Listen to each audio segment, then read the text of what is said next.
नमस्ते भाइयों, मेरा नाम भूषण है और मैं एक शराबी हूँ। Hi Bhushan. Hi everybody. Hi hi Bhushan. Bhushan. Hi hi everyone. Hi. भगवान की बड़ी कृपा है और अल्कोहलिक्स एनोनिमस की मदद। आज का दिन शराब के पहले गुड़ से दूर हो दोस्तों, और अच्छा लग रहा है। मैं और खास करके विशेष करके जब भी सेवा का विषय होता है, सेवा का टॉपिक होता है, तो मुझे और भी खुशी होती है, क्योंकि बहुत कम लोग हैं जो इस विषय के बारे में सुनना चाहते हैं, और उससे भी कम लोग हैं जो इस विषय पर बोलना चाहते हैं। लेकिन दोस्तों, अगर अल्कोहलिक्स एनोनिमस हमारे लिए जिंदा बची है, यानी 1957 में भारतवर्ष में आई और वहां से लेके आज अगर 2022 में हमारे लिए वो जिंदा है, तो वो सिर्फ कुछ जो हमारे ओल्ड टाइमर्स है, उन्होंने जो दी हुई सेवा है, उन्होंने जो किसी भी तरीके की अपेक्षा रखे बगैर जो उन्होंने बीज बोए हैं, उसी का आज ये हम फल आज खास चख रहे हैं। और ये हमारी जिम्मेदारी है कि आने वाले 50 साल 70 साल के बाद में जो पीढ़ी आएगी, उनके लिए अगर अल्कोहलिक्स एनोनिमस हर गांव हर कस्बे तक पहुंचानी है, तो ये हमारी जिम्मेदारी है। और इसीलिए ये हमें समझना जरूरी है, ये हमें जानना जरूरी है कि अल्कोहलिक्स एनोनिमस फंक्शन कैसे करती है। जैसे एक किताब है ग्रेपवाइन की, पब्लिश की हुई है, a group the heart beat of a, यानी ये हमारे दिल की धड़कन है। ए अगर एक शरीर है तो उसके दिल की धड़कन है ए का समूह। सो भाइयों, हमने पिछले मीटिंग में ढेर सारी बातें की, लेकिन जो फर्स्ट टाइम आए हुए उनके लिए एक क्विक रिकैप मैं करता हूं। तो सबसे पहली चीज, यानी ए मीटिंग क्या है, 12 स्टेप मीटिंग क्या है और ए ग्रुप क्या है। तो जहां पर भी अगर सिर्फ शराबी नहीं है ज्यादा नंबर्स में, और कुछ ड्रग एडिक्ट्स है, कुछ शराबी है, कुछ गैम्बलर्स होंगे, या जो भी अलग अलग प्रकार की 100 से अधिक जो फेलोशिप्स है जो 12 स्टेप रिकवरी प्रोग्राम इस्तेमाल करती है, ये 12 स्टेप रिकवरी के लिए जो ये 12 कदमों का कार्यक्रम इस्तेमाल करने वाले फेलोशिप्स सब साथ में आके एक मीटिंग करती है। वो किसी एक फेलोशिप की मीटिंग नहीं होती है, सिर्फ 12 पहियों का पालन करने वालों की मीटिंग होती है। इसे 12 स्टेप मीटिंग कहा जाता है। फिर कुछ मीटिंग ऐसी होती है जो सिर्फ शराबियों के लिए ही होती है और शराबियों ने ही चलाई हुई रहती है, लेकिन उन्हें किसी न किसी प्रकार के बंधन होते हैं। सबसे पहले हो सकता है कि उनको कोई जगह नहीं हो, उनका फिक्स मिलने का कोई वार नहीं हो, कभी भी कोई भी 2-4 समूह सदस्य किधर भी मिल गए और उन्होंने बातें की, रास्ते पे खड़े खड़े होके उन्होंने प्रार्थना ली और बात करना शुरू किया, तो वो भी ए की मीटिंग कहलाएगी। लेकिन ये ए का ग्रुप नहीं है। तो हो सकता है कि मैं, अरुण, सुबोध, अश्विन, ये अलग अलग समूह के लोग, हम लोग कहीं पर मिलेंगे, प्रेयर लेंगे और एक मीटिंग कर देंगे, ये ए मीटिंग हो गई, लेकिन ये ए ग्रुप नहीं हुआ। उसी प्रकार से किसी भी प्रकार की संस्था या संगठन के अंदर जब मीटिंग्स होती है, जैसे किसी रिहैबिलिटेशन सेंटर के अंदर मीटिंग होती है, तो वहां पर आप बाहर के मेंबर्स को आना अलाउड नहीं होता, वहां पर किटी बॉक्स सर्कुलेट नहीं होता, उस ग्रुप को नाम दिया होता है, वो रिहैबिलिटेशन सेंटर का दिया होता है, तो इससे रिहैब मीटिंग कहा जाता है, ये भी ग्रुप नहीं होता। तो फिर सवाल ये पैदा होता है, ये हॉस्पिटल में चलने वाली हॉस्पिटल मीटिंग, रिहैब में चलने वाली रिहैब मीटिंग, जेल में चलने वाली जेल मीटिंग, रास्ते पे खड़े होकर 4 मेंबर बात करने वाले हैं, वो नॉर्मल ए मीटिंग। तो फिर ए ग्रुप क्या है? तो ए ग्रुप ये वो ए की मीटिंग है जो ए की ट्रेडिशंस का भी पालन करता है। इसका मतलब भले किसी समूह की जगह फिक्स नहीं हो, समय फिक्स नहीं हो, सदस्य भी फिक्स नहीं हो, लेकिन अगर मैं रिवाइवर समूह की बात किया था, एग्जाम्पल दिया था कि ये 2 साल बंद था, कभी फिजिकली नहीं मिल पाए, दोस्त मिल ही नहीं पाए, लेकिन अस्तित्व उसका जो नाम था वो रिवाइवर ग्रुप का, वो रिवाइवर ग्रुप चालू रहा। इसका मतलब ये कि मीटिंग खत्म होने के बाद भी समूह का अस्तित्व बना रहता है, जो ग्रुप होता है उसका अस्तित्व बना रहता है। इसका मतलब ये कि उसकी सेवाएं चालू रहती है। सो भले रिवाइवर समूह की मीटिंग्स नहीं हो रही हो, लेकिन उसकी होने वाली जो सेवाएं है ये सब चालू होती है। तो इसे ग्रुप कहा जाता है। तो ग्रुप बनने के लिए क्या आवश्यक होता है? तो कोई भी 2 या 3 सदस्य इकट्ठा आए तो वो अपने आप को ए ग्रुप कहला सकते हैं। ये तो आप सभी जानते हो। और ए ग्रुप का जो सदस्यत्व है ये एक यूनिक ऐसा सदस्यत्व है कि इसके लिए कोई भी कंडीशन नहीं है। मतलब दुनिया में दूसरी कोई भी संगठन ऐसी नहीं है कि जहां पर कोई भी कंडीशन नहीं होती है। जैसे यहाँ पर आपका पूरा नाम बताने की भी जरूरत नहीं है, आपका पता बताने की जरूरत नहीं है, या आपको कोई फिक्स राशि देने की जरूरत नहीं है, या तुमको भगवान को मानने की जरूरत नहीं है, या तुमको कुछ भी जो यहाँ पर जो भी कार्यक्रम होता है ये सभी सजेशंस है। ये सभी हम लोग कहते हैं कि हमने ये किए और इसका हमको फायदा हुआ। ये जरूरी नहीं है, ये कंपलसरी नहीं है कि अगर अरुण ये तुम नहीं करोगे तो तुमको ग्रुप के बाहर निकाला जाएगा, ऐसी कोई बात नहीं है। सो विच मीन्स कि ये एक बड़ा यूनिक सदस्यत्व होता है। ये स्वेच्छा से लिया हुआ सदस्यत्व होता है। कोई भी समूह में जाकर आप अगर कहते हो कि मुझे इस समूह का सदस्य बनना चाहता है, फॉर एग्जाम्पल मैं जब भी सोबर हुआ वो टाइम पे मैं अंधेरी में रहता था, और अंधेरी में मैं जिस समूह में मीटिंग करता था, एक दिन उन्होंने पूछा कि आप यहाँ पर हमेशा आते हो, क्या आपने कोई ग्रुप ज्वाइन किया है? अब मैं जानता ही नहीं था ये ग्रुप ज्वाइन करना यानी क्या प्रकार क्या है, ये मैं जानता ही नहीं था। बोला नहीं, मैं हर जो ग्रुप में, ये सभी ग्रुप मेरे ही है। बोलते बात बिल्कुल सही है, सभी ग्रुप्स में आप मीटिंग कर सकते हो, लेकिन कोई एक ग्रुप ऐसा होता है जहां पर आप सेवा देते हो और उस ग्रुप के आप सदस्य बनते हो। इसे आप होम ग्रुप कहते हो। तो ये पहली दफा मुझे पहचान हुई, और फिर मैं अंधेरी में रह रहा था और जो घर के सबसे करीब था और सबसे ज्यादा मीटिंग्स में जहां कर रहा था, वो ग्रुप को मैंने अपना होम ग्रुप मान लिया, और वहां पर मैंने काम करना शुरू किया, मीटिंग करना शुरू किया। वहां के सभी दोस्तों को मैं जानता था, उन्हीं के साथ में तैयारी करता था, मीटिंग के लिए साफ सफाई करता था, मीटिंग के बाद में भी चाय पीने के लिए रुकता था। धीरे धीरे अच्छी दोस्ती हो गई, लेकिन कुछ समय के बाद में मुझे अंधेरी से ठाणे शिफ्ट होना पड़ा। अब जब ठाणे आ गया तो नेचुरली अंधेरी का होम ग्रुप रखने का कोई मतलब नहीं था। मैं जहां जा ही नहीं सकता हूं, जहां मैं सेवा ही नहीं दे सकता, जहां की एक बिजनेस मीटिंग में मैं भाग ही नहीं ले सकता, उस समूह का मैं होम ग्रुप मेंबर कैसे बनाऊंगा तो मैं उसको होम ग्रुप। तो मैंने यहाँ पर आके यहाँ पर रिवाइवर ग्रुप ज्वाइन किया, और वहां से मेरी ए की सेवा की शुरुआत हो गई। अभी ए के समूह के लिए क्या क्या कोई कंडीशंस है, क्या कोई अटी है, कोई रूल्स है, रेगुलेशन है? तो दोस्तों, सभी जो हमारा जो ये समूह रिलेटेड जो है, यानी ग्रुप एक्टिविटी या relationship with in group, relationship of one group and other group, और relationship of a group with the rest of the fellowship, ये सभी जो है, ये सभी हमारे जो ट्रेडिशंस है, 12 ट्रेडिशंस है, उसमें इसका सब जिक्र होता है।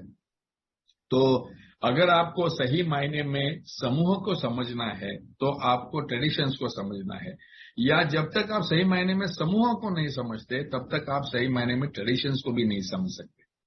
तो हमारी जो 5वीं ट्रेडिशन है वो कहती है कि हर एक जो समूह है उसका एकमेव प्राथमिक उद्देश्य है, और वो है दूसरे पीड़ित शराबी तक संदेशा लेके जाना।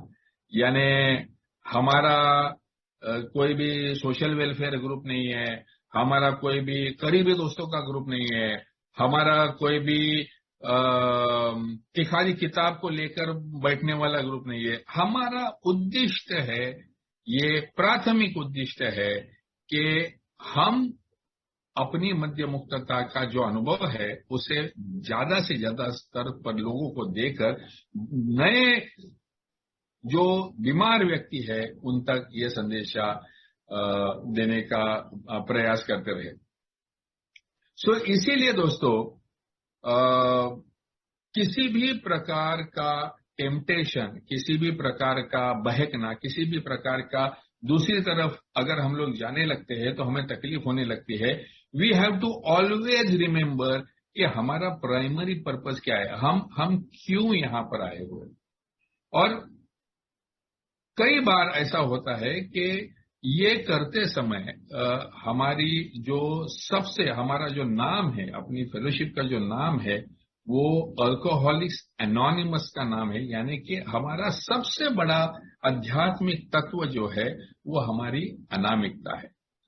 आप सभी जानते हो कि हर समूह में अनामिकता का कितना बड़ा इंपॉर्टेंस है। एक किस्सा बताता हूं।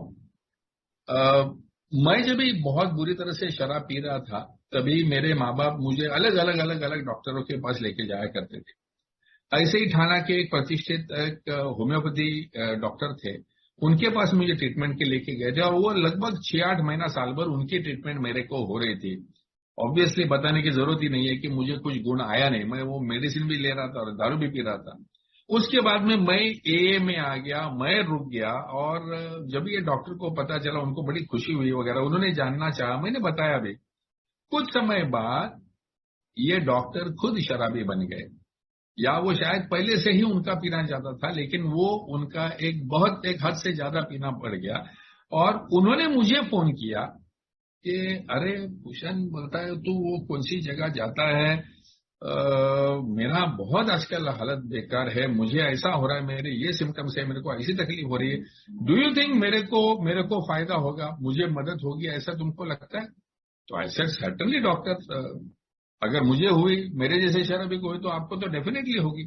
और मैं इनको लेके मीटिंग में चला गया। अब अनफॉर्चुनेटली ये हमारी शाम को बात हुई और इमीडिएटली हम लोग मीटिंग में चले गए। तो मैं हमारे समूह के मेंबर्स को वार्न नहीं कर सका या उनको एडवांस इंटीमेशन नहीं दे सका कि मैं किसी प्रख्यात व्यक्ति को मीटिंग में आ रहा हूं। अब अनफॉर्चुनेटली जिस दिन मैं उनको मीटिंग में लेके गया तो उसी दिन कुछ जो सदस्य आए हुए थे, जो लोकल सदस्य थे, वो ये डॉक्टर के पेशेंट्स रह चुके थे और अरे डॉक्टर साहब आप इधर, और उन्होंने भी हाँ नहीं ऐसे। फिर मैंने संवारने की कोशिश की कि डॉक्टर साहब आए हैं समझने के लिए कि ये कैसे काम करता है, he is come here as an observer वगैरह, वो सब बोला मैंने। लेकिन वो डॉक्टर का चेहरा इतना सा हो गया, ना वो मीटिंग में ज्यादा टाइम बैठ सके, 15-20 मिनट बैठा और फिर नहीं चलो मुझे जाना है, अर्जेंट है, बिजनेस मीटिंग है वगैरह वगैरह करके वो चले गए। वो दोबारा लौटकर AA में नहीं आए। इतना ही नहीं बल्कि कुछ ही समय में, कुछ ही सालों में उनका पीने के बाद में मोटरसाइकिल एक्सीडेंट में उनका देहांत भी हो गया। सो एनोनिमिटी, ये जो है अनामिकता, दूसरे की रखना, ये कितना अहम है, ये उसकी जान के ऊपर, मतलब कई बार आदमी मरना प्रिफर करेगा लेकिन अपने आप को शराबी बोलना प्रिफर नहीं करेगा। इतना लोग सेंसिटिव होते हैं, इतना बड़ा स्टिग्मा शराब का होता है। और इसीलिए हमारी अनामिकता का जो तत्व है ये सबसे इंपॉर्टेंट तत्व है। उसी प्रकार से हमारे जैसे सदस्य कुछ समय से शराब से दूर होने के बाद में हम में स्फूर्ति आती है, हमको फिर अनामिकता का डर नहीं लगता है और फिर हम जाके हमारा संदेशा फैलाना चाहते हैं, हम लोग जाके दुनिया को बताना चाहते कि कैसे हम ठीक हुए। और जब ये हम करने लगते हैं तो कहीं ना कहीं हमको ईगो की भी बाधा होने लगती है और फिर हम अपना नाम हर जगह पे आगे देखना चाहते हैं। प्रेस में हमारा नाम आना चाहिए, टीवी पे हम आना चाहिए, इंटरनेट ब्लॉग में हमारा नाम आना चाहिए, हर जगह पे हमारे फोटो छपने चाहिए। ये हमारा जो इतने सालों से हमने लोनलीनेस का जीवन बिताया हुआ है और सडनली अभी हमको लाइमलाइट मिलने लगता है, अभी सडनली हमको अभी अच्छा लगने लगता है, लोग तालियां क्या बजाते हैं और शेयरिंग को क्या बुलाते हैं और मेरे जो स्टार स्पीकर क्या कहलाते हैं, और ये सब अच्छा लगने लगता है और ये ईगो बूस्ट होने लगता है। तो इसीलिए दोस्तों हमारे लिए जैसे लोगों के लिए भी सभी सदस्यों में एक समानता बनाए रखने के लिए हमारे बीच में भी अनामिकता की बहुत जरूरत है। और इसीलिए दोस्तों कहा जाता है कि मीटिंग्स में कभी भी फोटो मत लीजिए या वीडियो शूट मत कीजिए। इनफैक्ट जीएसओ न्यूयॉर्क की एक कॉन्फ्रेंस में इस विषय के ऊपर चर्चा हुआ और ये एनोनिमिटी यानी कई सारे लोगों की बड़ी इच्छा होती कि ये मेरा फेवरेट स्पीकर है और उसका रिकॉर्डिंग्स मुझे चाहिए, और ये निर्णय लिया गया कि भाई आप लाइव ही सुनिए, स्पीकर को आप लाइव ही सुनिए, या अगर उसकी रिकॉर्डिंग ही सुननी है तो उसकी रिकॉर्डिंग बगैर चेहरे के, बगैर फेस के, बगैर इससे होनी चाहिए। सो उससे जो स्टार स्पीकर का जो कल्चर है ये डेवलप नहीं हो। सो इतना महत्वपूर्ण है ये अनामिकता।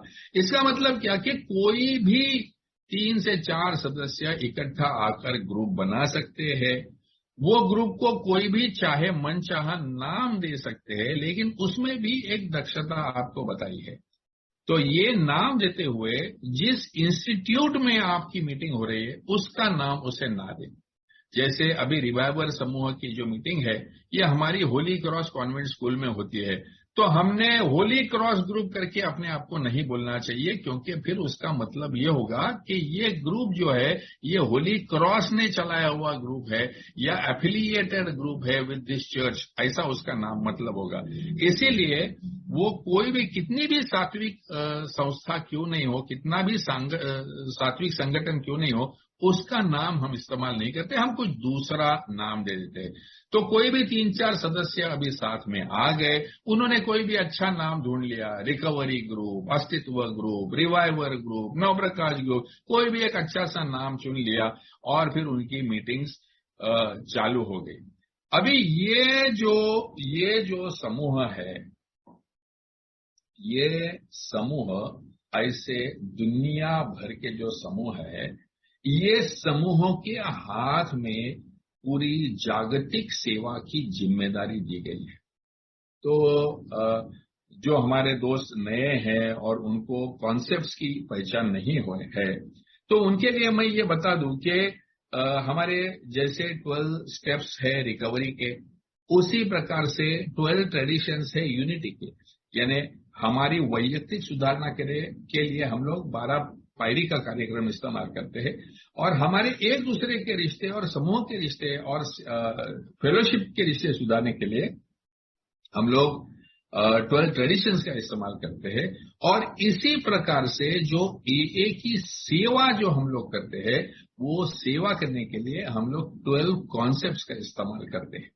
तो ये 36 आध्यात्मिक तत्वों की सहायता से ये हमारा जो पूरा जो ट्रायंगल कहते हैं ना हम लोग, यूनिटी, सर्विस और रिकवरी, तो ये जो समभुज त्रिकोण जो है, ये त्रिकोण में 12 पायरी, 12 ट्रेडिशंस और 12 कॉन्सेप्ट्स, ये तीनों की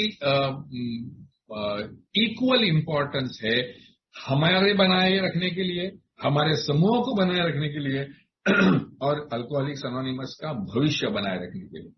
तो ये जो कॉन्सेप्ट है उसमें से जो पहला कॉन्सेप्ट बताता है कि final responsibility and ultimate authority for AA world services, यानी कि दुनिया भर में जो अल्कोहलिक्स एनोनिमस की सेवाएं चल रही है या अल्कोहलिक्स एनोनिमस का हमारे समाज में फैलाव करने के हेतु और ज्यादा से ज्यादा लोगों तक इसका मैसेज फैलाने के हेतु जो भी कार्य होना है, उसकी अंतिम जिम्मेदारी और उसकी हाईएस्ट अथॉरिटी जो है ये AA समूह के कलेक्टिव कॉन्शियंस में है। अभी कलेक्टिव कॉन्शियंस ये क्या लफड़ा है, यानी कि हर एक समूह, आप जानते हो, आप ग्रुप कॉन्शियंस का तो बात आपने सुना होगा। ग्रुप कॉन्शियंस क्या होता है? तो जब भी हमारे ग्रुप की अलग अलग प्रकार की मीटिंग्स होती है, मैं वहां पर आने वाला हूं, अलग अलग प्रकार की मीटिंग्स होती है, तो ये ग्रुप कैसे चलाना चाहिए, कि यहाँ पर किस प्रकार की मीटिंग्स होनी चाहिए, हमारे यहाँ पर नए मेंबर आ रहे या नहीं आ रहे हैं, उनको ज्यादा कैसे लाया जा सकता है, उनको स्टेप वर्क कैसे, उनको स्पॉन्सरशिप कैसे करने की, ये ग्रुप का किटी बॉक्स में कलेक्शन में से खर्चा निभ रहा है कि नहीं, हमारे पास से सर्विसेज को पैसे जा रहे कि नहीं, ये सभी जो निर्णय जो इस मीटिंग में लिए जाते हैं, ये मीटिंग को बिजनेस मीटिंग कहा जाता है। कुछ लोग इसे ग्रुप कॉन्शियंस की मीटिंग भी कहते हैं, यानी समूह के सामने कोई भी सवाल जो हो इसे चर्चा करने के लिए समूह की सदसद विवेक बुद्धि का विचार किया जाता है। यानी क्या, तो समझो मेरे समूह में 20 सदस्य है और अभी इस समूह ने डिसाइड किया कि हमारे समूह में एक मीटिंग, सर्विस मीटिंग हमने शुरू करनी चाहिए। अब जो नए मेंबर होंगे वो बोलेंगे यार वो सर्विस नहीं यार, तुम वो स्टोरी बताओ, तुम्हारा जो रिकवरी है ना वो स्टोरी बताओ, तुम्हारा एकदम जो हॉरिबल अनुभव है ना वो बताओ, हमको वो सुनने का है। फिर कोई मेंबर बोलेंगे वो ठीक है, लेकिन देखो ऐसा है अल्टीमेटली हमने सबने अगर सेवा नहीं दी तो ये ग्रुप चलेगा कैसे, ये चलेगी कैसे। अलग अलग लोगों के अलग अलग ओपिनियन आएंगे और ये सभी के ऊपर चर्चा होके जो सार्वमत निकलेगा, सबका सत विवेक बुद्धि का जो सारांश निकलेगा, इसे ग्रुप कॉन्शियंस कहते हैं। यानी कि सभी लोग अपने अंदर सात्विकता से अपने आप को पूछते हैं कि मेरे भले के लिए, ये सबके भले के लिए और पीड़ित शराबी के भले के लिए क्या बेहतर होगा, ये भाव मन में रखते हुए जब भी हम लोग निर्णय लेते हैं तो ये कॉन्शियंस से आया हुआ निर्णय या हमारे आत्मा से आई हुई आवाज है, ऐसा हम लोग मानते हैं। तो ये सभी के आत्मा की आने वाली जो आवाज है, अब होगा कि कुछ लोगों की आत्मा की आवाज, भले सभी लोग ये का भला चाहते हैं, लेकिन कुछ की आवाज अलग होगी, कुछ की आवाज अलग होगी। लेकिन हम सब में जब सबके दिल में शराबी के प्रति प्यार है और ये समूह के प्रति प्यार है, तो जो निकलेगा वो सबको मंजूर हो, ऐसा नतीजा निकलना चाहिए। तो ये सबको मंजूर होना, ये जो बात है, इसको हम लोग कहते हैं सार्वसम्मति। यानी कि हम लोग सिर्फ एक पॉपुलर डिसीजन नहीं लेते। अभी समझो 20 लोगों का ग्रुप है, तो समझो 11 जनों ने बोला करने का और 9 जनों ने बोला नहीं करने का, तो ये सिंपल मेजॉरिटी हो गई। हम लोग ऐसा निर्णय नहीं लेते हैं। मेजॉरिटी का यहाँ पर कोई मायना नहीं है, क्योंकि 11 लोगों का सुन के आप करोगे तो 9 लोग नाराज हो जाएंगे, उससे ग्रुप की यूनिटी को धोखा है। तो हम लोग जब तक सब्सटैंशियल यूनैनिमिटी नहीं होती है, यानी ज्यादा से ज्यादा लोगों का एक मत नहीं होता है, तब तक इस मुद्दे को डिस्कस करते रहेंगे। सब as far as possible Sarvamat, यानी सभी के 100% यूनैनिमिटी में हम लोग जाए, इसी प्रकार प्रयास करें। लेकिन वैसा नहीं हुआ तो कम से कम 3/4 या 2/3 मेजॉरिटी तो भी होनी ही चाहिए, यानी कि फिर वो यूनिटी भी बरकरार रहेगी और सभी लोग उस निर्णय की साथ देंगे। तो ये हो गया ग्रुप का कॉन्शियस। कोई भी ग्रुप का फंक्शनिंग है ये इस प्रकार से होता है।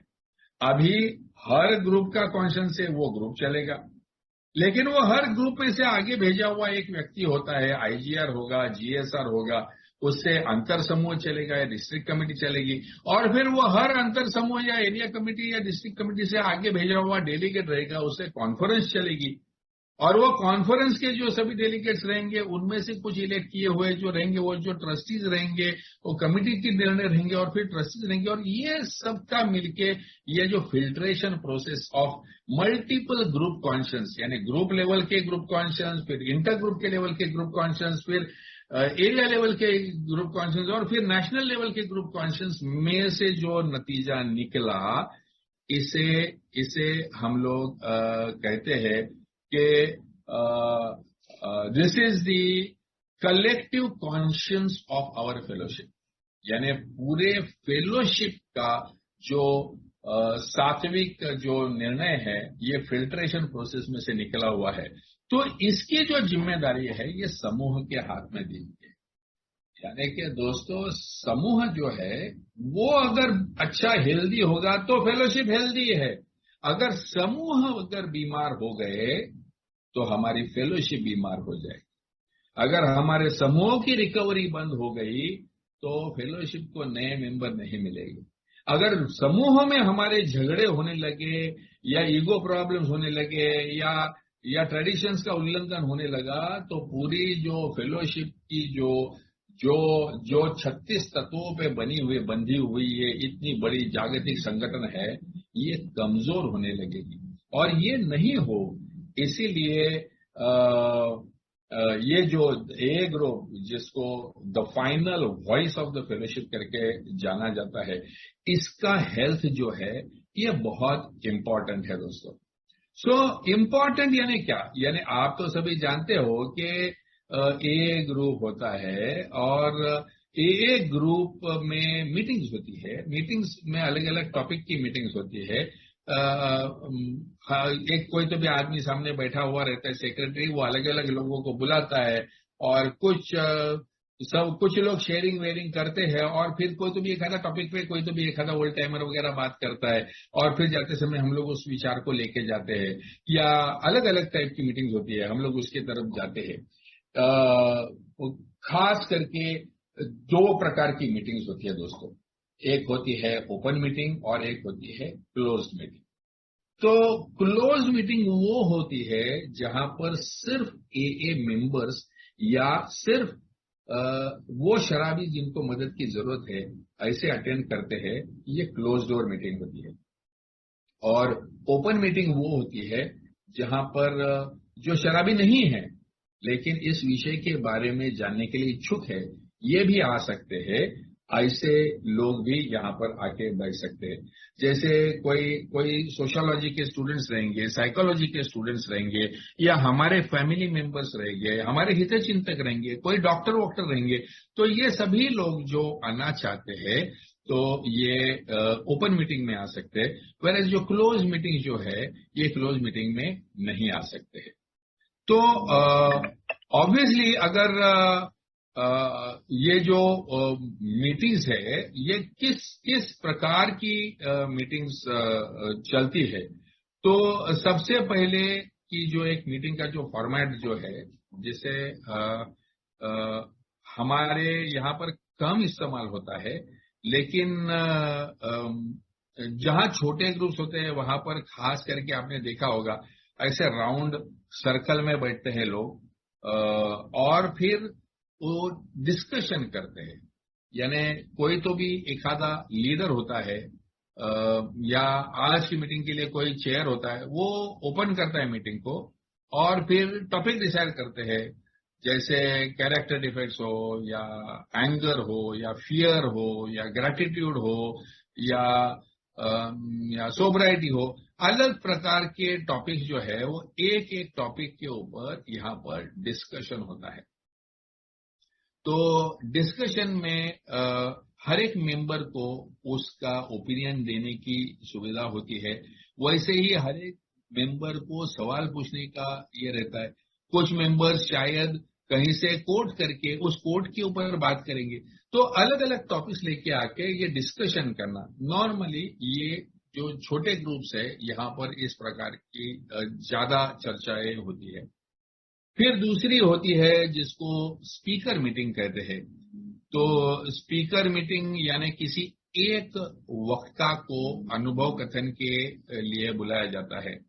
तो वो अपने अनुभव से, या तो बिग बुक में से कोई एक आधा हिस्सा हो या 12 स्टेप्स 12 ट्रेडिशंस में से कोई हो, या किसी एक स्टेप पे या किसी एक ट्रेडिशन पे या किसी भी एक सर्विस विषय पे वो बात करे। नॉर्मली स्पीकर मीटिंग्स जो होती है ये ओपन मीटिंग्स होती है, क्योंकि कई सारे लोग जो ज्यादा जानकारी लेना चाहते हैं वो ये मीटिंग में आते हैं। और स्पीकर जो जिसे बुलाया जाता है ये यूजुअली थोड़ा बहुत सीनियर मेंबर होता है, थोड़ा सा जरा पढ़ा जानकार सदस्य, थोड़ी बहुत सेवा दिया हुआ, इस प्रकार का सदस्य होता है। और ये मीटिंग्स हमारे यहाँ पर बहुत प्रचलित है। आपने देखा होगा खास करके नाइट विजिल्स होती है या बर्थडे मीटिंग्स होती है, खास लंबे लंबे से वक्ताओं को बुलाया जाता है। कोई गोवा से आता है, कोई हैदराबाद से आता है, कोई चेन्नई से आता है, कोई नागपुर से आता है, और वो स्पीकर को सुनने के लिए सैकड़ों की तादाद में लोग जमा होते हैं। So these are called speaker meetings. उसके अलग अलग रूप है, ग्रुप के लेवल पे, एरिया के लेवल पे, कन्वेंशन के लेवल पे, ये सब अलग अलग रूप है, लेकिन है बेसिकली वो स्पीकर मीटिंग की। फिर एक तीसरी टाइप की मीटिंग होती है जिसको बिगिनर्स मीटिंग बोलते हैं। मुझे उसका एक अनुभव याद आता है। मैं ऑस्ट्रेलिया गया था 2 साल पहले, और वो टाइम पे मेरा प्रॉपर डे था। तो मैं सोचा अभी अपने जैसे यहाँ पर करते कि कोई भी नियरेस्ट ग्रुप है वहां पर चले जाओ और वहां पर बताओ उनको कि आज मेरा बर्थडे है और फिर वो तुम्हारा हैप्पी बर्थडे का सॉन्ग लेते हैं और फिर पेड़े बांटने के और फिर तुमको शेयरिंग का मौका मिलता है। मैं सोचा मैं ऐसे कर लूंगा। तो नियरेस्ट एक मीटिंग थी, उनको मैंने फोन किया कि मैं आज मीटिंग करना चाहता हूँ। आज मेरा 29 ईयर्स था कुछ सोब्रिटी का, तो मेरा 29 साल हो रहा है, तो मैं आना चाहता हूँ वगैरह। तो बोले sorry but today we have a beginners meeting. बोला तो मैं बर्थडे नहीं सर कर सकता क्या? नहीं sir, you can't celebrate your birthday here today, you will have to go to a regular meeting. तो मैं बोला अभी क्या है मतलब बिगिनर मीटिंग में क्या? तो बिगिनर मीटिंग का फोकस जो है ये बहुत सिंपल रहता है। कुछ ओल्ड टाइमर्स रहते हैं और ये ओल्ड टाइमर्स वो आने वाले सभी न्यू मेंबर्स के लिए खाली स्टेप 1 2 3 हमारी जो बेसिक जो चीजें है ना उसके ऊपर मीटिंग कर लेते हैं। यानी सरेंडर कैसे करने का, एक्सेप्टेंस कैसे करने का, उच्च शक्ति का क्या कॉन्सेप्ट है, कैसे मानने का, ये सब जो चीजें हॉल्ट हाउ, ये सब जो बेसिक जो हमारा जो कार्यक्रम है वही कार्यक्रम लेते हैं। क्योंकि सपोज ऐसा पकड़ के चलो कि हर हफ्ता एक आधे शहर में सभी ग्रुप्स में आने वाले जो भी न्यू कमर्स है, ये सभी न्यू कमर्स को ये बेसिक इंफॉर्मेशन देने की जरूरत है जो हर मीटिंग में नहीं होता। तो ये जो मीटिंग होती है ये कुछ समूह एक आधा दिन ये बिगिनर्स मीटिंग रखते हैं, जहां पर पूरे एरिया के न्यू कमर्स को वहां पर बुलाया जाता है और उनको ये बेसिक जानकारी दी जाती है। फिर और एक टाइप होता है जिसको हम लोग स्टेप मीटिंग कहते हैं या बिग बुक मीटिंग कहते हैं। इसमें मुझे याद है जब मैं ठाणे में आया था 1991 में, तो मैं रिवाइवर ग्रुप की 92 की बात है ये। मैं रिवाइवर ग्रुप की तरफ क्यों अट्रैक्ट हुआ था? क्योंकि मैं जब ही आया नया नया था और यहाँ पर रिवाइवर ग्रुप में बिग बुक रीडिंग सेशन चल रहा था। यानी एक एक पैराग्राफ पढ़ते थे, एक एक और उसके ऊपर शेयरिंग करते थे। तो कभी कभी 5-6 लोग होते थे और हर एक को 2-2 बार 3-3 बार बोलने का मौका मिलता था। और मुझे ये बहुत अच्छा लगता था क्योंकि मैं न्यू कमर था और मुझे भर भर के आइडेंटिफिकेशन मिल रहा था और ये आइडेंटिफिकेशन मुझे बोलना था, मुझे सुनाना था। और बड़े ग्रुप में मैं जाऊं 50 लोग 60 लोग वाले ग्रुप में, उधर तो कोई मुझे स्पीकर करके बुलाएगा नहीं, उधर कोई मुझे मौका मिलेगा नहीं, मुझे बोलने का मौका कहाँ मिलेगा। सो ये जो स्टेप की मीटिंग्स होती है, ट्रेडिशंस की मीटिंग होती है, बिग बुक की मीटिंग्स होती है, यहाँ पर कोई भी एक विषय को लेके उसको पढ़ा जाता है और फिर वो विषय के ऊपर हर एक को अपना मत प्रदर्शन करने का मौका मिलता है। तो ये करने से नए मेंबर भी बोलने को सीखते हैं, नए से नए मेंबर भी पढ़ने को सीखते हैं और उनको हम लोग तैयार कर सकते हैं। आपने देखा होगा कई बार मीटिंग में एक सेक्रेटरी जो है वो अनप्रिपेयर्ड आया हुआ रहता है और फिर देखता है और बोलता है अगले शेयरिंग के लिए मैं अश्विन भाई को उठाता हूँ, और फिर अश्विन भाई तैयारी नहीं है या उनको क्या बोलने का, अभी कल ही तो बात किया था, पूरी स्टोरी लंबा की थी, अभी वापस बोलने की इच्छा नहीं है, तो वो मना कर देते हैं नहीं आज नहीं। फिर वो बोलेंगे अरे भाई कुशन भाई बोले यार अभी कल ही मैंने इधर बात किया था, अभी नहीं, वापस वही स्टोरी बोलने की नहीं। क्यों? क्योंकि ना तुमने मुझे टॉपिक दिया है, ना तुमने मुझे कोई विषय दिया है, ना मुझे पहले तुमने बताया कि मुझे शेयरिंग करना है, ना मेरा कोई नया आइडेंटिफिकेशन मेरे को कुछ मिला हुआ है। Suddenly now if you tell me, आपको दिखाई देगा कि 4-5 लोग तो मीटिंग में ना बोलने वाले रहते ही है शेयरिंग के लिए। ये ऐसा क्यों होता है? अगर इनको पहले से आपने बताया होगा कि आज हम लोग फर्स्ट स्टेप के ऊपर शेयरिंग रखने वाले, सबने बात करना है, आप भी थोड़ा सा पढ़ के आ जाओ। स्टेप 1 पता है क्या आपको? हाँ पता है। आपके पास किताब है क्या? हाँ है। वो जरा पढ़ लीजिए और आपको थोड़ा सा बात करना है। अरे मेरे को नहीं जमेगा, नहीं, आप खाली आपका आइडेंटिफिकेशन बताओ, आपको स्पीकर नहीं है आपका, मैं पूछूंगा तो जो आपको समझ में आए उतना बताओ। अब इस प्रकार से आप वो नए व्यक्ति को स्टेप के ऊपर बोलना भी सिखाते हो, उसको पढ़ना भी सिखाते हो और वो मीटिंग भी इंटरेस्टिंग हो जाती है। सो ये जो है ये step meetings, big book meetings, tradition meetings, these are beautiful meetings and very good for newcomers. कई बार ओल्ड टाइमर्स को ऐसे लगेगा अरे यार बार बार वही क्या करने का, बट रिमेंबर ओल्ड टाइमर्स को भी अगर टॉपिक लेके बात करने को बोलो तो उनको ज्यादा मजा आता है। आप अगर उनको वही वो रिकॉर्ड, अभी यार 30 साल पहले मैंने दारू पिया, उसकी ना टेस्ट मुझे याद है, ना स्मेल मुझे याद है, ना मुझे साला एक्चुअली वो इफेक्ट भी याद करना पड़ता है कि क्या हुआ था, क्योंकि मैंने जितना पिया उससे कई गुना ज्यादा मैं सोबर रह चुका हूं। अब मुझे क्या स्टोरी बताने को बोलते हो यार, मुझे अभी कुछ आज के जीवन में क्या हो रहा है या आज मैं ये कार्यक्रम कैसे अप्लाई कर रहा हूं, इसके ऊपर या कोई टॉपिक पे बोलने को बोलो तो ज्यादा मजा आएगा। सो दैट इज वाई हमेशा remember these meetings become more interesting. इनके अलावा भी मीटिंग्स होती है, जैसे मैंने कहा कि बिजनेस मीटिंग जो होती है, जो स्पेशल सेशंस होते हैं। अभी फॉर एग्जांपल हमारे रिवाइवर ग्रुप में हम हर तीसरे गुरुवार को, हर महीने के तीसरे गुरुवार को बिजनेस मीटिंग है। ये ऐसा फिक्स क्यों? क्योंकि अगर सडनली आपने बिजनेस मीटिंग डिसाइड किया तो आधे लोग आएंगे नहीं, उनको मालूम ही नहीं रहता आज बिजनेस मीटिंग था। आपने अगर डिसाइड किया हुआ है कि एक fix day fix time meeting होगी, तो जो भी वो ग्रुप के होम ग्रुप मेंबर्स है उनको सबको मालूम है कि तीसरे गुरुवार को अपनी बिजनेस मीटिंग होगी। तो अगर तुमको कोई भी मुद्दा उठाना है कि फिलहाल सेक्रेटरी अच्छी मीटिंग नहीं कंडक्ट कर रहा है, फिलहाल अपने यहाँ का अटेंडेंस कम हो गया है, अपने किटी बॉक्स में पैसा कम पड़ रहा है, पिछले 6 महीने से हमने जीएसओ को पैसा नहीं भेजा, कुछ भी आपको इश्यू होगा तो आप यहाँ पर आइए और यहाँ पर डिस्कस कीजिएगा। तो ये जो एक होती है ये बिजनेस मीटिंग होती है। फिर एक होती है ग्रुप इन्वेंट्री मीटिंग। जब ये ग्रुप में गड़बड़ी होने लगती है, अटेंडेंस ढलने लगता है या झगड़े होने लगते हैं या ग्रुपिज्म होने लगता है, मेरा ग्रुप वर्सेस अश्विन का ग्रुप, ऐसे जब ये ग्रुप्स होने लगते हैं, पॉलिटिक्स आने लगता है, बिचिंग होने लगता है, गॉसिप होने लगती है, तो भाई लोग ये टाइम होता है हमारी ग्रुप इन्वेंट्री लेने का।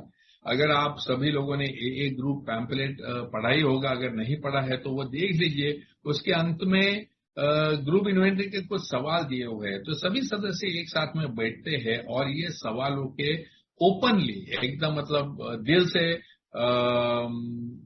उसके जवाब देने का प्रयास करते हैं। ओपन डिस्कशन होता है, शर्माए बगैर डिस्कशन होता है, और इससे वो जो बैड ब्लड है वो निकाल के दोबारा एक अच्छा प्योर वाटर जैसे कहे स्पिरिचुअल जो ये है फ्लो है वो चालू हो सके, इसके लिए होती है। वैसे ही सर्विस मीटिंग्स होती है, यानी कि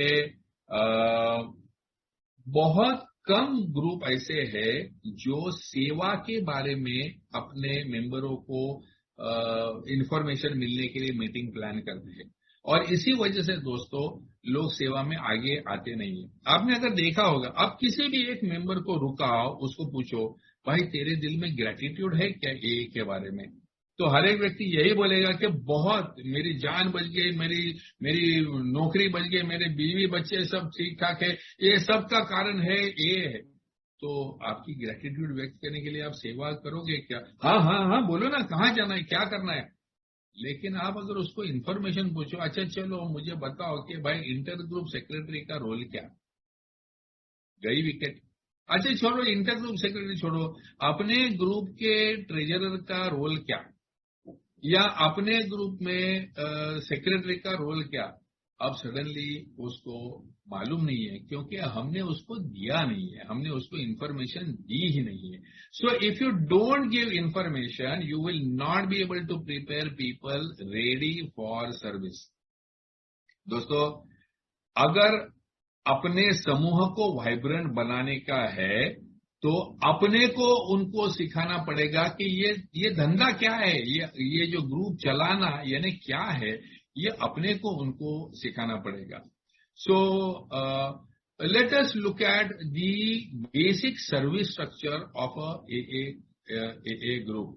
लेकिन वो जो ग्रुप में जो है दो प्रकार की सेवाएं होती है, एक होती है फॉर्मल सेवा और एक होती है इनफॉर्मल सेवा। अब बोलोगे अभी ये इनफॉर्मल सेवा क्या है?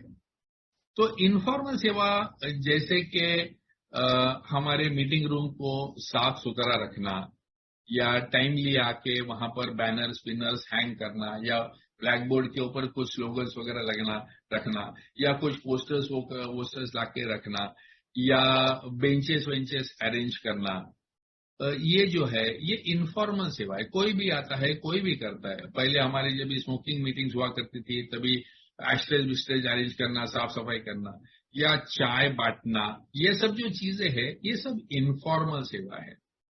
फिर मीटिंग्स का प्लान करना,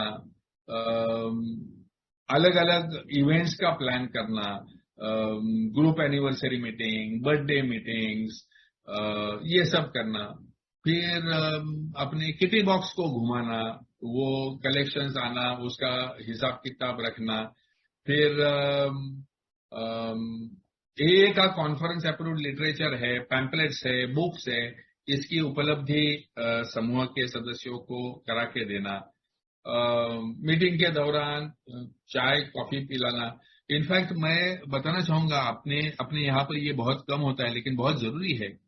बाहर के सभी, मतलब मैंने जहां पर भी अमेरिका में मीटिंग्स की, ऑस्ट्रेलिया में मीटिंग्स की, हर जगह पे जहां मीटिंग होती है वहां पर एक बाजू में एक छोटा सा एक व्यवस्था रहती है जहां पर चाय कॉफी के 2 किटली भर के रखे रहते हैं और फिर कुछ सैंडविचेस, केक्स बीक्स ऐसे रखे रहते हैं।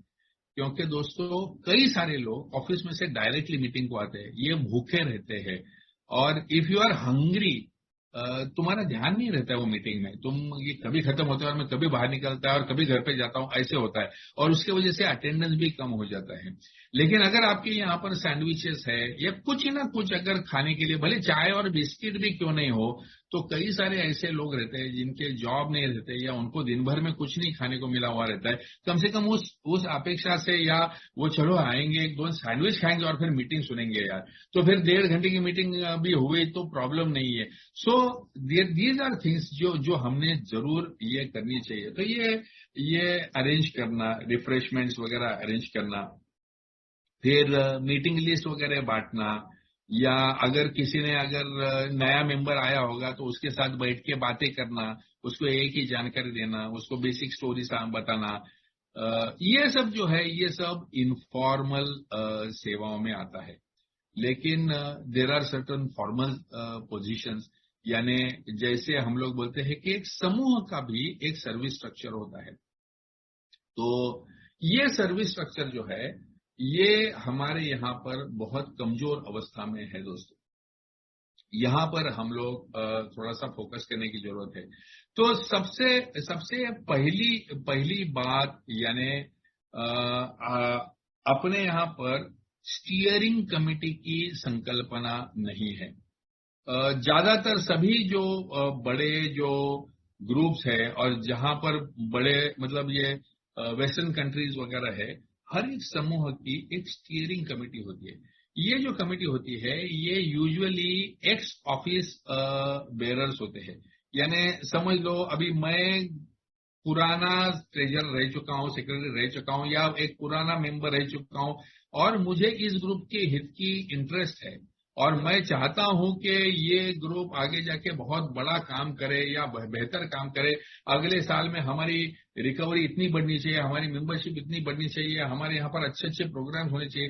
तो ये सब जो निर्णय लेने वाला कोई एक मेंबर नहीं होता दोस्तों, इसके लिए एक स्टीयरिंग कमेटी होती है, ये सीनियर मेंबरों की कमेटी होती है। और ये देखते हैं कि अरे बाप रे, अपना अभी एक सेक्रेटरी का टर्म खत्म होने को आया, so we will have to hold elections. उसके लिए पहले 2-4 जनों को अपने को तैयार करना पड़ेगा। अपने ग्रुप का फिलहाल ट्रेजरर एब्सेंट रह रहा है, अपने को एक अल्टरनेट ट्रेजरर अपॉइंट करना पड़ेगा। सो ये जो स्टीयरिंग कमेटी जो है, ये संकल्पना हमारे यहाँ पर बहुत कम इस्तेमाल होती है, और होती भी है तो इनफॉर्मली होती है, फॉर्मल स्टीयरिंग कमेटी नहीं होती।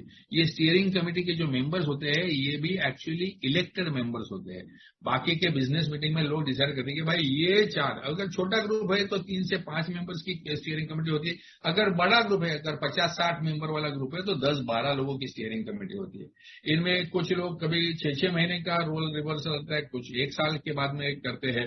लेकिन ये जो गिने चुने लोग हैं, इनके हाथ में जिम्मेदारी रहती है पूरे ग्रुप की सर्विसेज का प्लानिंग, पोजीशंस का फिलिंग अप, ग्रुप की एक्टिविटीज की प्लानिंग, ग्रुप की ग्रोथ की प्लानिंग, ये सभी जो रहता है ये इनकी प्राइमरी डिसीजन मेकिंग रहती है। और फिर वो बिजनेस मीटिंग में सामने प्रस्ताव रखते हैं कि ये आने वाले पीरियड में हम लोग ये ऐसा ऐसा करेंगे। सो ये जो संकल्पना है ये हमारे स्ट्रक्चर में से टोटली मिसिंग है। हमारे यहां पर क्या होता है, हमारे यहां पर एक ग्रुप सेक्रेटरी नाम का एक व्यक्ति रहता है जो मीटिंग कंडक्ट करता है, ये हम सब जानते हैं। और एक हमारे पास ट्रेजरर नाम का बंदा रहता है जो किटी बॉक्स का हिसाब रखता है और फिर बचे हुए जो पैसे है वो कभी इंटर ग्रुप को, जीएसओ को बेचता है वगैरह वगैरह। इतना ही हमको जानकारी है। लेकिन दोस्तों ये योजना ऐसी नहीं है। ये योजना है, ये this is only a part of the service structure. So actually जो सर्विस स्ट्रक्चर जो बताया है वो क्या है, तो सबसे पहले कहते हैं एक चेयरपर्सन। तो ये जो चेयरपर्सन जो होता है उसको जनरली, ये एक सीनियर मेंबर रहता है, इसको जिम्मेदारी दी जाती है for conducting, chairing of all meetings. So ये जो भाई है ये मीटिंग कंडक्ट करते हैं। ये यूजुअली अच्छा बोलने वाले रहते हैं, ये थोड़े से जानकार रहते हैं, अलग अलग विषयों के ऊपर रख सकते हैं। अगर न्यू कमर है तो मीटिंग को उस प्रकार से डायरेक्ट कर सकते हैं। बिजनेस मीटिंग में भी यही प्रिसाइड करते हैं, सर्विस मीटिंग में भी यही प्रिसाइड करते हैं और अलग अलग टॉपिक्स को, सभी मेंबर्स को इकट्ठा रखते हैं। अगर कोई ग्रुप में कोई बेबनाव या तनाव हो रहा है तो इससे ये मांडवली करते हैं। So this is the role of a chairperson. तो फिर सेक्रेटरी का रोल क्या होता है, तो सेक्रेटरी का रोल होता है कम्युनिकेशन, हमारे सभी सदस्यों से कम्युनिकेट करना, उनको अटेंड करने के लिए एनकरेज करना, ग्रुप की मीटिंग्स की जो मिनट्स होती है वो मीटिंग्स उनको भेजना, ग्रुप में क्या हो रहा है उसका इंफॉर्मेशन जो है उसके मिनट्स लिख के वो आईजीआर के जरिए आगे की सर्विस बॉडीज को भेजना, या बाहर के दूसरे ग्रुप्स में क्या क्या हो रहा है उनके बारे में की जानकारी लेके अपने ग्रुप में अनाउंस करना। बर्थडेज, मीटिंग्स, अनाउंसमेंट्स, इनका ये रखना। हमारे समूह के जो सदस्य है उनके सभी के नाम, नंबर, कोई अगर स्लिप हो गया, रिलैप्स हो गया तो उसका घर पता होना चाहिए, उसका पूरा नाम पता होना चाहिए। तो ये जो कॉन्फिडेंशियल डेटा है ये सब जो है ये मेंटेन करने का काम जो है ये सेक्रेटरी का काम रहता है। ट्रेजरर का काम obviously not to manage money but to make everybody aware कि ये पैसे की जरूरत क्या है, ये सेवंथ ट्रेडिशन क्या है, सेल्फ सपोर्ट क्या है, ये करने के लिए हमको हमारी जिम्मेदारी क्यों है और ये कैसे किया जा सकता है, हमारे समूह के खर्चे क्या, हमारे अंतर समूह के खर्चे क्या, हमारे जीएसओ के खर्चे क्या, इनको सबको हमारी तरफ से कंट्रीब्यूशन जा रहा है कि नहीं जा रहा है वहां। तो ये सब जो है अवेयरनेस अबाउट मनी, तुम्हारे दिए हुए पैसे का क्या होगा, क्या हुआ है और क्या होगा, ये बताने का जो काम है ये ट्रेजरर का रहता है। और साथ ही साथ में बैंक अकाउंट मैनेजमेंट, पैसा हिसाब देना, कंप्लीट ट्रांसपेरेंसी रखना, ये उनकी जिम्मेदारी रहती है। लेकिन ये इतने पे खत्म हो गया क्या, तो नहीं। Now comes the real service structure. So जैसे कहते हैं कि आपने अगर एक ए सर्विस मैनुअल करके एक किताब अगर पढ़ी होगी तो ये किताब में दो प्रकार की सेवा संगठनाएं दिखाई है। एक होता है इंटर ग्रुप और एक होता है डिस्ट्रिक्ट कमेटी। तो अंतर समूह वो सभी सेवाएं देने के लिए बना हुआ है where we work with the alcoholic. जब भी आप एक शराबी दूसरे शराबी के साथ में काम करता है और उसको पता है कि मैं इस शराबी को मदद करना है, तो ये वर्किंग विथ दी अल्कोहलिक्स वाली जो सभी सेवाएं हैं ये अंतर समूह के जरिए होती है। और वर्किंग फॉर दी अल्कोहलिक वाली जो सेवाएं होती है, यानी मुझे मालूम नहीं कौन शराबी है, मैं पेपर में जाहिरात डाल दिया, या मैंने किसी डॉक्टर को जाके मुलाकात की, या मैंने किसी सोशल वर्कर को जाके मिल के आया, अभी उनके जरिए कोई ना कोई शराबियों को मैसेज पहुंचेगा और उनको किसी ना किसी एक ग्रुप में जाने का मौका मिलेगा। यहाँ पर मैं किस शराबी के लिए काम कर रहा हूं मुझे मालूम नहीं है। इसे सामान्य सेवा कहते हैं, general service, working for the alcoholic. तो ये सभी जो सेवा है ये डिस्ट्रिक्ट कमेटी में हुआ करती थी। अमेरिका की मैं बात कर रहा हूं। अभी ये अमेरिका में डिस्ट्रिक्ट कमेटी अलग और इंटर ग्रुप अलग, लेकिन हमारे यहाँ पर ये दोनों को सुपर इम्पोज किया हुआ है। और ये सुपर इम्पोज करने की वजह से हमारी इंटर ग्रुप ही है जो हमारी दोनों प्रकार की सेवाएं करते हैं, यानी वर्किंग विद दी अल्कोहलिक वाली भी सेवाएं इंटर ग्रुप ही करता है और वर्किंग फॉर दी अल्कोहलिक वाला भी सेवाएं हमारा इंटर ग्रुप ही करता है। तो ऐसा सिर्फ हमारा नहीं है, हमारा यूके का भी है, ब्रिटेन का, उनका भी सर्विस स्ट्रक्चर इसी प्रकार का है। और उन्होंने जो स्ट्रक्चर अडॉप्ट किया है, अगर आप जो विशेष जानकारी लेने में दिलचस्पी होगी तो उनका एक सर्विस हैंडबुक फॉर यूरोप करके, ईयू करके एक डॉक्यूमेंट है। अल्कोहलिक वाली जो सेवाएं होती है, यानी मुझे मालूम नहीं कौन शराबी है, मैं पेपर में जाहिरात डाल दिया, या मैंने किसी डॉक्टर को जाके मुलाकात की, या मैंने किसी सोशल वर्कर को जाके मिल के आया, अभी उनके जरिए कोई ना कोई शराबियों को मैसेज पहुंचेगा और उनको किसी ना किसी एक ग्रुप में जाने का मौका मिलेगा। यहाँ पर मैं किस शराबी के लिए काम कर रहा हूं मुझे मालूम नहीं है। इसे सामान्य सेवा कहते हैं, general service, working for the alcoholic. तो ये सभी जो सेवा है ये डिस्ट्रिक्ट कमेटी में हुआ करती थी। अमेरिका की मैं बात कर रहा हूं। अभी ये अमेरिका में डिस्ट्रिक्ट कमेटी अलग और इंटर ग्रुप अलग, लेकिन हमारे यहाँ पर ये दोनों को सुपर इम्पोज किया हुआ है। और ये सुपर इम्पोज करने की वजह से हमारी इंटर ग्रुप ही है जो हमारी दोनों प्रकार की सेवाएं करते हैं, यानी वर्किंग विद द अल्कोहलिक वाली भी सेवाएं इंटर ग्रुप ही करता है, और वर्किंग फॉर द अल्कोहलिक वाला भी सेवाएं हमारा इंटर ग्रुप ही करता है। तो ऐसा सिर्फ हमारा नहीं है, हमारा यूके का भी है, ब्रिटेन का, उनका भी सर्विस स्ट्रक्चर इसी प्रकार का है। और उन्होंने जो स्ट्रक्चर अडॉप्ट किया है, अगर आप जो विशेष जानकारी लेने में दिलचस्पी होगी तो उनका एक सर्विस हैंडबुक फॉर यूरोप करके, ईयू करके एक डॉक्यूमेंट है। उसमें उन्होंने कैसे कंप्राइज किया वो सब, इट्स अ ब्यूटीफुल डॉक्यूमेंट। अगर आपको जिसको दिलचस्पी होगी मुझे बताइएगा, मैं जरूर आपके साथ में वो शेयर करूंगा। तो उसमें ये जो सभी जो सेवा है उसमें स्ट्रक्चर ऐसा है कि अभी हमारे नेशनल सेवा में पब्लिक इंफॉर्मेशन के लिए एक कमिटी है, पीआई कमिटी है, कॉन्फ्रेंस की पब्लिक इंफॉर्मेशन कमिटी है। तो वैसे ही हमारे इंटर ग्रुप की भी एक पब्लिक इंफॉर्मेशन है। हर एक इंटर ग्रुप को एक पीआई चेयरमैन होता है। तो वो पीआई चेयरमैन ये बेसिकली पीआई कमिटी का अपॉइंट किया हुआ चेयरमैन होता है। तो ये पीआई कमिटी जो है, ये पीआई कमिटी के साथ में ग्रुप से कार्य करने वाले जो लोग होते हैं, तो उसे हम लोग ग्रुप का पीआई रिप्रेजेंटेटिव बोलते हैं। अरे इसका मतलब it is so beautifully design. अभी देखिए कि जो भी नेशनल कमिटी है, अगर पब्लिक इंफॉर्मेशन है तो पब्लिक इंफॉर्मेशन का भी रिप्रेजेंटेटिव ग्रुप में भी है, इंटर ग्रुप में भी है और नेशनल भी है। अगर सीपीसी है यानी कोऑपरेशन विद प्रोफेशनल्स कमिटी है, उसका भी नेशनल भी है, इंटर ग्रुप का भी है और ग्रुप का भी है। सो अगर आपने एक ग्रुप इस पैम्पलेट में वो एक ऐसा चाबी जैसा एक स्ट्रक्चर दिया है, एक गोल है और इसके नीचे वो दिया हुआ है, वो चाबी में आपको ये सभी सेवा की जो पोजीशंस है वो दिखेगी। जैसे कि एक लिटरेचर रिप्रेजेंटेटिव करके है जो हमारे पास में कुछ समूहों में है, मैं ऐसा नहीं कहूंगा कि किधर भी नहीं है, कुछ समूहों में है।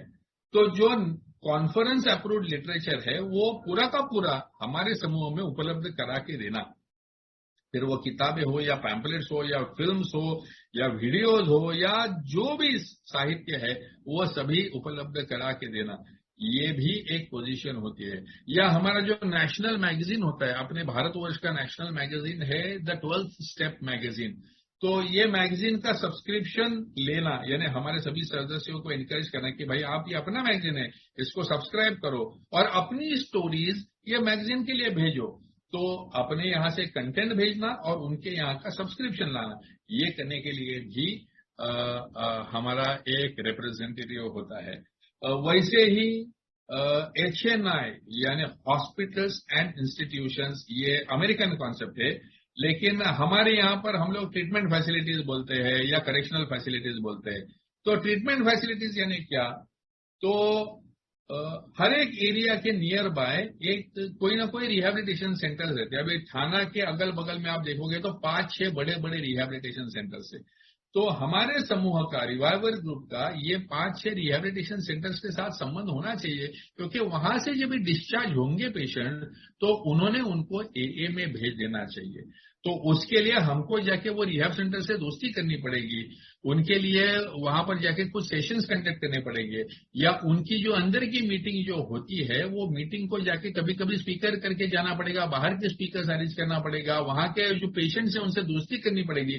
तो जब भी वो वहां से बाहर निकलेंगे तो डायरेक्टली अपने ग्रुप में आएंगे। इसे ब्रिजिंग द गैप प्रोग्राम करके बोलते हैं, यानी जो गैप है एक प्रोफेशनल के बीच में और ए के बीच में, ये ब्रिज करने के लिए HNI रिप्रेजेंटेटिव रहता है, हॉस्पिटल्स एंड इंस्टीट्यूशन। वैसे ही ढेर सारे हॉस्पिटलों में शराब की समस्या से एडमिट हुए पेशेंट्स रहते हैं, डिटॉक्सिफिकेशन के लिए, लीवर प्रॉब्लम्स के लिए, या किसी न किसी समस्या से। अगर ये डॉक्टर्स के साथ में हमारा संबंध अच्छा है तो डॉक्टर्स आपको इनवाइट करेंगे और उसको बेड साइड में आप उसके साथ में बात कर सकेंगे। याद है जब ये बिल और बॉब दोनों जन जाके हॉस्पिटल में मिलके बिल डी को मिले थे, ए नंबर 3 को, और वहां से हॉस्पिटल की एसोसिएशन हमारी शुरू हुई थी। तो हर एक ग्रुप का, एक हॉस्पिटल्स का और ट्रीटमेंट फैसिलिटीज का HNI रिप्रेजेंटेटिव ये होना ही चाहिए। यही व्यक्ति, अगर छोटा ग्रुप है तो यही व्यक्ति करेक्शनल फैसिलिटीज यानी जेल्स, प्रिजन आपके एरिया में अगर है तो वहां पर भी वो जेलर के साथ, या वो जो मेंटल हॉस्पिटल है तो मेंटल हॉस्पिटल के साथ में, इनके साथ में संबंध रख सकता है।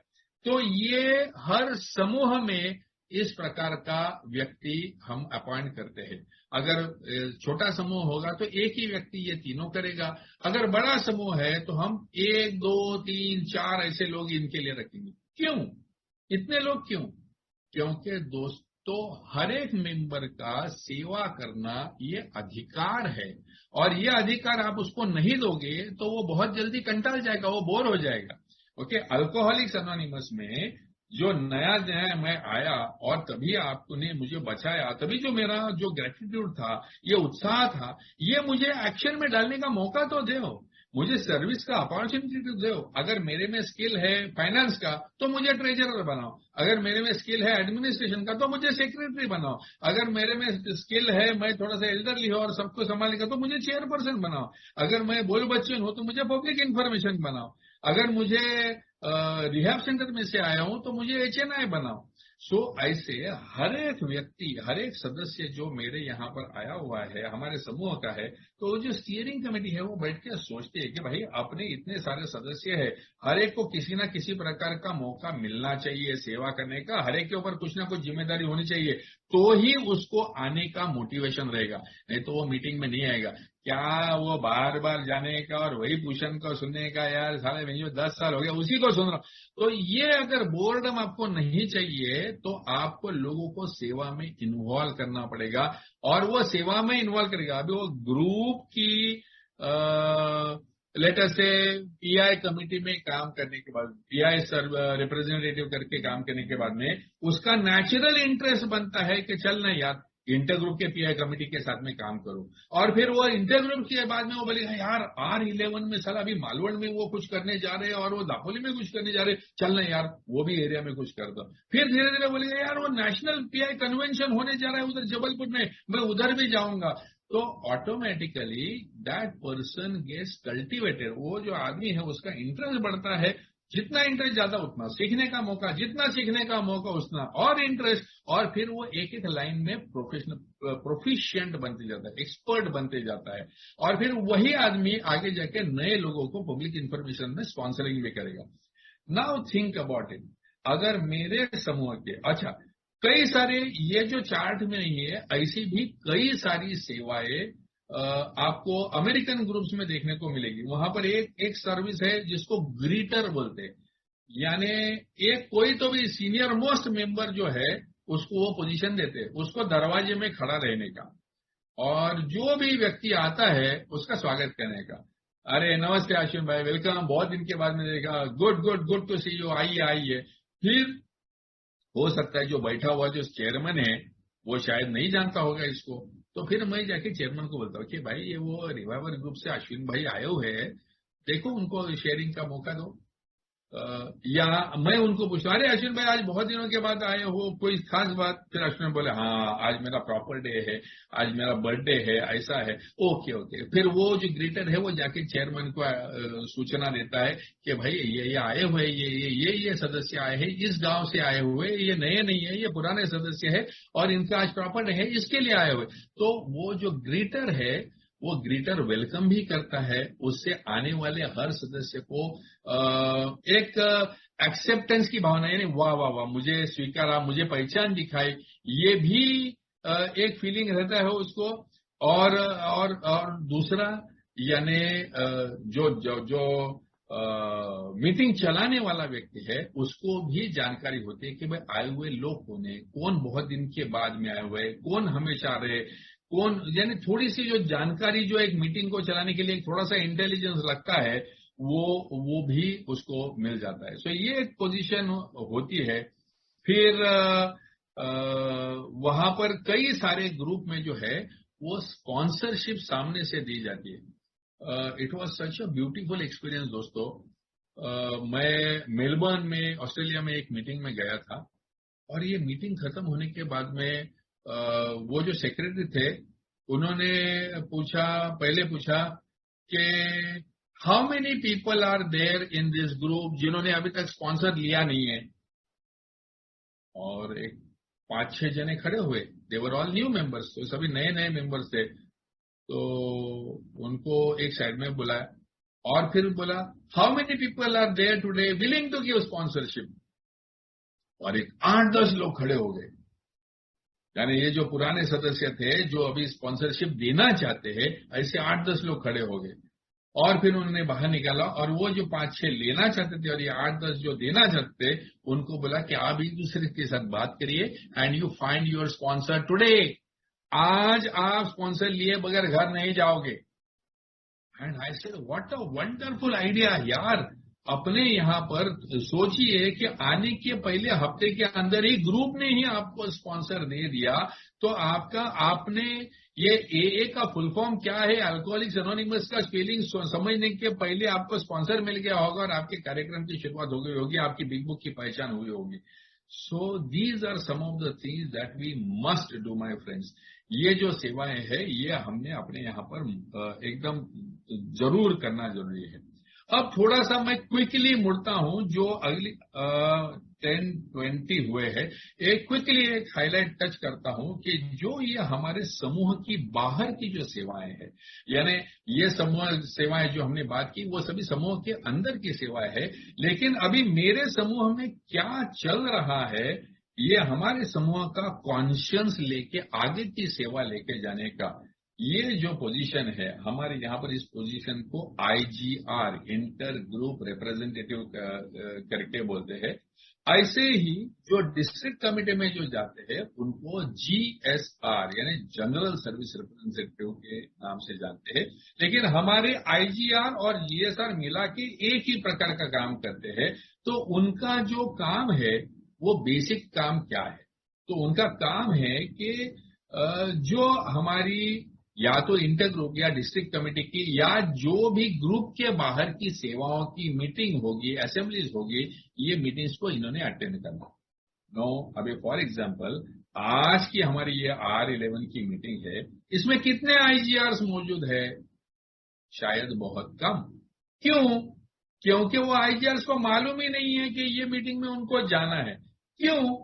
क्योंकि हमने उनको बताया नहीं है कि भाई for all IGRs GSR this is a mandatory meeting, आपने आना है ये मीटिंग में, ये आपके लिए मीटिंग है, ये आपको समझने के लिए मीटिंग है। ये अगर हम उनको बताएंगे तो फिर वो आएंगे, और वो आएंगे तो सीख के समझ के जाएंगे, फिर वो जाके अपने ग्रुप में बताएंगे, और वो जो तुमने जो एरिया ने प्लान किया हुआ ये प्रोग्राम है, ये एरिया का प्लानिंग ये तुम्हारे समूह तक पहुंचेगा और समूह की जो दिक्कतें है वो एरिया तक आएगी। ओके, फिर दूसरा क्या काम है इनका? तो जो जनरल सर्विस की जो एक्टिविटीज हो रही है अभी, फॉर एग्जांपल आज एक बहुत खूबसूरत चीज घटी। थाने अंतर समूह ने जाके पुलिस कमिश्नरेट में जाके परमिशन मांगी और पूरे ठाणे डिस्ट्रिक्ट में यानी राइट अप टू बदलापुर तक के जितने भी पुलिस स्टेशन है हर जगह पर अपने को ना कि अपने बोर्ड लगाने की परमिशन मिली, इतना ही नहीं लेकिन उनके गैजेट में भी पब्लिश हो गया कि हर एक पुलिस इंस्पेक्टर जो है उसने हमारे टीम के साथ में कोऑपरेशन करना है और उनके पुलिस फोर्स के लिए अवेयरनेस प्रोग्राम्स करने हैं। My God, such a major breakthrough. अभी ये हो गई न्यूज, ये थाना में उसका अरे वाह वाह वाह, कांग्रेचुलेशन पीआई चेयरमैन महेश, बहुत अच्छा काम किया आपने, ये सब तो हो गया, लेकिन बाकी लोगों ने करना क्या है समझा क्या किसी को? अब ये इतना बड़ा ये सिचुएशन हो गया, क्या ठाणे इंटर ग्रुप जाके कल्याण के पुलिस स्टेशन में जाके मिलेगा क्या? नहीं मिलेगा। तो ये काम किसका है? ये काम है एरिया का। यानी अभी ट्रस्टी इलेक्ट सुबोध और ट्रस्टी प्रेसिडेंट ट्रस्टी अरुण, ये दोनों जब मिलके खड़े होंगे, अरे बाप रे इतनी बड़ी परमिशन मिल गई, चलो अपन पूरे जो भी कितने पुलिस स्टेशन से 150 पुलिस स्टेशन है ये अपने ठाणे डिस्ट्रिक्ट में, हर पुलिस स्टेशन में जाके बोर्ड लगा हुआ के आते, कल्याण इंटर ग्रुप को भी ले लो साथ में, वसई इंटर ग्रुप को ले लो साथ में, ठाणा इंटर ग्रुप को भी ले लो साथ में, वसई अपना वाशी इंटर ग्रुप को भी ले लो साथ में। अभी सभी इंटर ग्रुप मिल के आके अगर ये एक्टिविटी को हाथ में लेंगे तो कहीं कोई कमजोर होगा भी तो ये सबकी ताकत के हिसाब से वो आसानी से हो जाएगा। ये काम कौन साध्य करेगा? ये आपके आईजीआर्स काम साध्य करेंगे, क्योंकि ये जो इतनी बड़ी घटी हुई घटना है इसको बदलापुर ग्रुप तक और करजत ग्रुप तक या वांगड़ी ग्रुप तक या टिटवाड़ा ग्रुप तक पहुंचाने का जो काम है वो खाली आईजीआर ही कर सकता है। ये जाके सुबोध नहीं कर सकता या ठाणे अंतर समूह का जाके कोई महेश नहीं कर सकता। So this has to be worked out in such a way कि जो हो रहा है ये इंफॉर्मेशन फ्लो सेंट्रल ऑफिस या इंटर ग्रुप की तरफ से समूह की तरफ, एरिया की तरफ से समूह की तरफ और समूहों की तरफ से वो एरिया की तरफ या नेशनल सर्विस की तरफ जो फ्लो है इंफॉर्मेशन का, ये करना है। और तीसरा और सबसे मोस्ट इम्पॉर्टेंट जो चीज है that is coordination with delegate.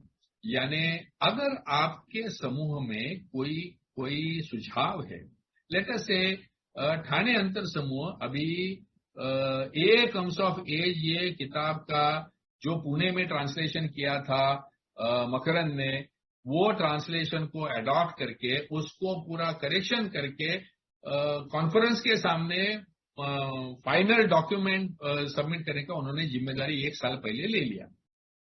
अभी इसके लिए अलग अलग लोग अपना अलग अलग प्रकार से सेवाएं दे के, कोई टाइपिंग में दे रहा है, कोई करेक्शन में दे रहा है, कोई प्रूफ रीडिंग में दे रहा है, कोई संदर्भ का बराबर अर्थ निकला है कि नहीं उसका दे रहा है। ये सभी लोग, कोई बदलापुर में होगा, कोई कल्याण में होगा, कोई ठाणा में होगा, कोई डोंबिवली में होगा, ये सभी का एफर्ट को कोऑर्डिनेट करके ये एक बड़ा टारगेट हम लोग साध्य करने जा रहे हैं। और ये हमारे ठाणा डेलीगेट के जरिए हम लोग नवंबर की कॉन्फ्रेंस में देंगे। अब ये इस प्रकार का जो कार्य है, ये कार्य करने के लिए हमेशा समूह तो पूरा आएगा नहीं ना, हमेशा समूह के बाहर की सेवाएं देने के लिए ये आईजीआर, जीएसआर, ये जो लोग हैं, यही लोग ये सेवाएं दे सकते हैं। इसके अलावा समूह के कुछ प्रॉब्लम्स है, ट्रेडिशन के ब्रेक्स हो रहे, कोई एखादा सदस्य है वो अनोनिमिटी ब्रेक कर रहा है, या कोई एखादा समूह है उसने नाम गलत किसी ऑर्गेनाइजेशन का लगा दिया है, या कोई ऐसा समूह है जहां पर किटी बॉक्स ही सर्व नहीं हो रहा है और वो किसी कंपनी की मदद से चला रहा है, ऐसे प्रकार की भी अगर ट्रेडिशन वायलेशंस हो रही है तो यहाँ पर भी हमारे जो आईजीआर या जीएसआर से ये हमें मदद कर सकते हैं। ये प्रॉब्लम जो है या दो समूहों के बीच में प्रॉब्लम्स है तो वो हल करने के लिए भी ये काम वो कर सकते हैं। सो ऐसी कई प्रकार की सेवाएं आईजीआर और जीएसआर के नाम पे दिए हुए हैं और ये सभी सेवाओं का मिक्स करा के हमने ये पोजीशन बताई है। But this is the first position beyond the group. और जब भी आज ये हम लोग R11 ये जो बड़ी एरिया है, ये एरिया का पूरा इकट्ठा करने का प्रयास कर रहे हैं, ये सबको साथ में लेके जो भी एरिया में हमारे अभी तक समूह नहीं खुले हैं वहां ग्रुप्स प्लान करने का, वहां की सेवाएं प्लान करने का, ये सभी करने के लिए जो वॉलंटियर्स और जो सेवा देने वाले जो सदस्य रहेंगे, ये हमारे जो ये लगभग 80-100 जो समूह है R11 के, इनके सबके आने वाले जो IAS और GSR है, इन्हीं की कमिटीज बनेगी और ये सेवाएं कार्यरत होगी दोस्तों। तो जैसे आप जानते हो कि एक मीटिंग में मैं बोलते बोलते, इतनी स्पीड में बोलते बोलते आपको समझाते समझाते इतना समय लगा। तो एक्चुअली ये सभी सेवाओं को समझना, उनको जानना और उनमें भाग लेना और उसको पालन करने का प्रयास करना, बाकी लोगों की सहायता से इसका आयोजन करना, उसके लिए वो तुम्हारी स्टीयरिंग कमिटीज बनाना और फिर वो योग्य जो पोजीशंस है वो पोजीशंस क्रिएट करना, फिर हमारे एरिया के लिए एक एरिया कमेटी बनाना, फिर उसके लिए योग्य कैंडिडेट्स की इलेक्शन और अपॉइंटमेंट करना, ये सभी जो एक्टिविटीज है दोस्तों, ये सभी एक्टिविटीज हमारे सामने है। ये बहुत बड़ा चैलेंज है और मुझे बड़ी खुशी है कि हमारे R11 के पांचों अंतर समूह ने ये अपने हाथ में कार्य लिया हुआ है। I wish you all the best. और मैं ये कहना चाहूंगा कि अगर किसी भी प्रकार की मदद मैं इसमें कर सकता हूं तो I would be happy and honoured to serve. Thank you very much for giving me a chance to share.